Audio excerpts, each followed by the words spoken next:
పోలవరం జల విద్యుత్ కేంద్రంలో ఇంజనీరింగ్ ప్రత్యేకతలు, వింతలు, ఆసక్తికర విషయాలు తెలుసుకుందామా?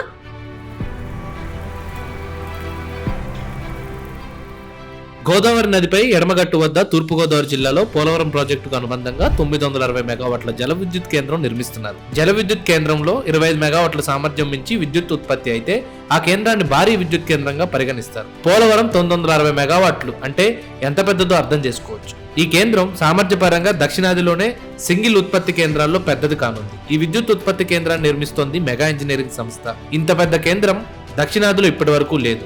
ఇందుకు అవసరమైన టర్బైన్లు, జనరేటర్ లాంటి ఎలక్ట్రోమెకానికల్ యంత్ర సామాగ్రిని ప్రఖ్యాత ప్రభుత్వ రంగ సంస్థ BHEL సరఫరా చేస్తోంది.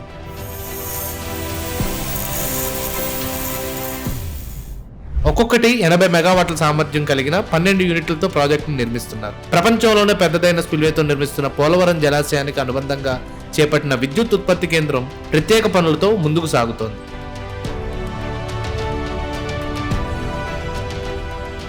దేశవ్యాప్తంగా అనేక కేంద్రాలు ఉన్నప్పటికీ ఈ జల విద్యుత్ కేంద్రానికి అనేక ఘనతలు ఉన్నాయి. పనులు చురుగ్గా జరుగుతున్నాయి. ఈ విద్యుత్ ఉత్పత్తి కేంద్రం దక్షిణాదిలోనే సింగిల్ లార్జెస్ట్ జల విద్యుత్ కేంద్రంగా చరిత్రకెక్కుతుంది.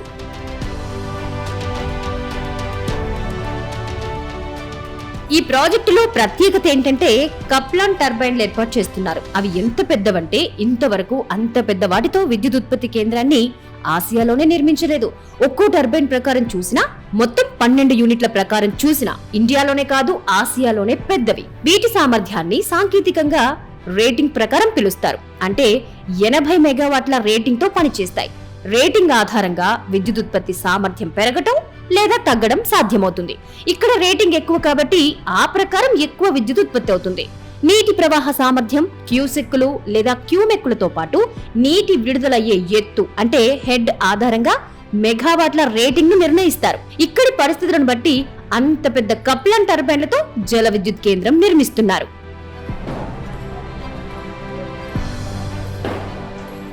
కప్లాన్ లో రన్నర్ కీలకమైనది. ఇది నీటి వేగానికి తిరుగుతుంటుంది. దీన్ని 6.8 మీటర్ల వ్యాసంతో తయారు చేస్తున్నారు.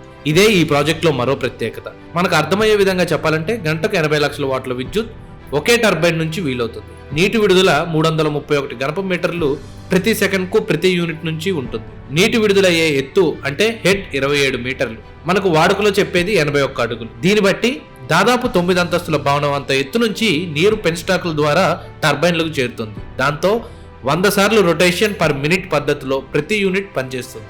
అందువల్లనే పెద్దవైనవి ఇక్కడ ఏర్పాటు అవుతుంది. తద్వారానే అధిక విద్యుత్ ఉత్పత్తి సాధ్యమవుతుంది. చాలా జల విద్యుత్ ప్రాజెక్టులతో పోలిస్తే ఈ ప్రాజెక్ట్ హెడ్ తక్కువ, కానీ నీటి లభ్యత ఎక్కువ. జలాశయం లోయ, కొండ ప్రాంతంలో కాకుండా విస్తారమైన చదును ప్రాంతంలో దాదాపు డెల్టాకు దగ్గరగా నిర్మిస్తున్నారు. అందువల్లనే హెడ్ తక్కువగా ఉంది. దానికి తగిన విధంగా భారీ కప్లాన్ టర్బైన్లతో ఈ విధంగా డిజైన్ చేశారు.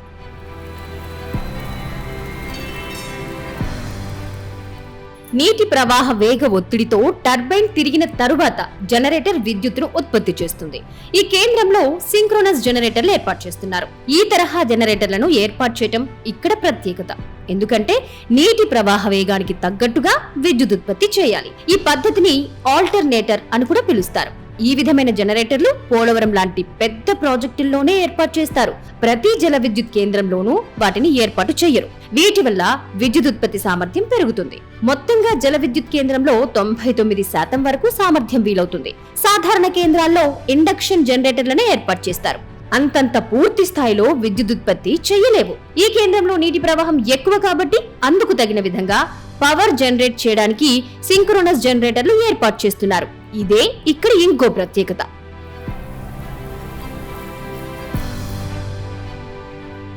ఈ ప్రాజెక్టు పూర్తయ్యాక వరద ఉన్నప్పుడు 2285 మిలియన్ యూనిట్లు అత్యధికంగాను, సాధారణ పరిస్థితుల్లో మామూలుగా నీటి ప్రవాహం ఉన్నప్పుడు 427 మిలియన్ యూనిట్ల విద్యుత్ ఉత్పత్తి వీలవుతుంది.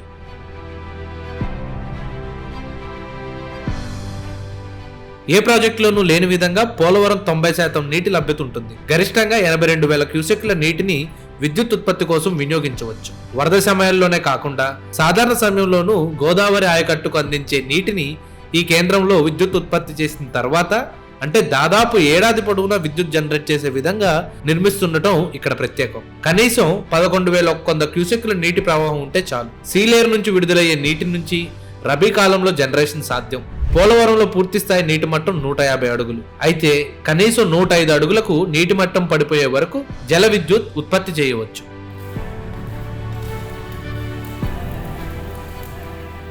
సాధారణంగా సాగునీటి ప్రాజెక్టులకు అనుబంధంగా జల విద్యుత్ కేంద్రాలు ఉన్నప్పటికీ పూర్తి స్థాయిలో విద్యుత్ జనరేషన్ కు వినియోగించరు. వరదల సమయంలోనే విద్యుత్ ఉత్పత్తి సాధ్యమవుతుంది. అయితే పోలవరం మాత్రం ఏడాది పొడవునా కనిష్టంగానైనా విద్యుత్ ఉత్పత్తి వీలవుతుంది. ఇది కూడా ఈ ప్రాజెక్టు ప్రత్యేకత. జల విద్యుత్ ఉపయోగించే నీటిని తిరిగి గోదావరి నదిలోకి విడుదల చేస్తారు. ఇందుకోసం 1.5 కిలోమీటర్ పొడవునా టెయిల్ రేస్ ఛానల్ ఉంటుంది.